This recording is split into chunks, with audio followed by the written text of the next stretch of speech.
আমরা যাকে ভালোবাসি তিনি স্টার, আমাদের দ্বন্দ্ব চরণের কিছু নেই। তার মুভিতে এসে বরং বাকিরা কি করে প্রমোশন করে। আমরা চাই বাংলা মুভির উন্নতি হোক, বাংলা মুভির ভালো কিছু হোক। শাকিব খান থাকলে স্পেশালি এক্সপেকটেশনটা অনেক বেশি হাই হয়ে যায়।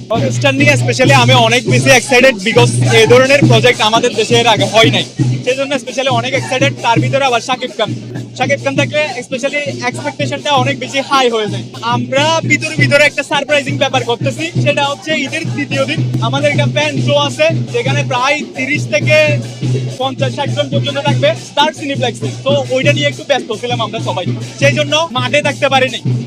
আমি সব সিনেমাই দেখেছি, এই রক স্টার নিয়ে 256টা সিনেমা 27 বছর উপলক্ষে শাকিব খান। তো অবশ্যই এটা নিয়ে আমরা অনেক হ্যাপি, এবং আমরা চাই উনি ভবিষ্যতে আরো ভালো ভালো মুভি করুন।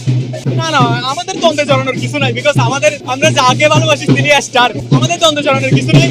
তার মুভিতে এসে বরং বাকিরা কি করে প্রমোশন করে। আমরা যাকে ভালোবাসি তিনি স্টার, আমাদের দ্বন্দ্বে জড়ানোর কিছু নেই।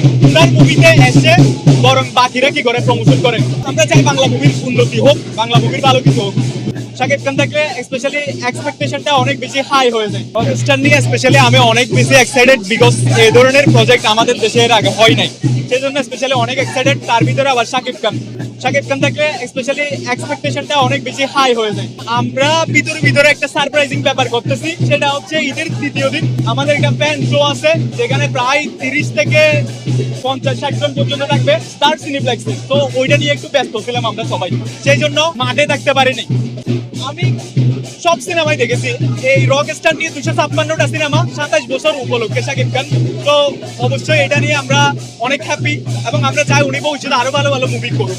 না, আমাদের দ্বন্দ্বে জড়ানোর কিছু নাই, বিকজ আমরা যাকে ভালোবাসি তিনি স্টার, আমাদের দ্বন্দ্বে জড়ানোর কিছু নেই। তার মুভিতে এসে বরং বাকিরা কি করে প্রমোশন করে।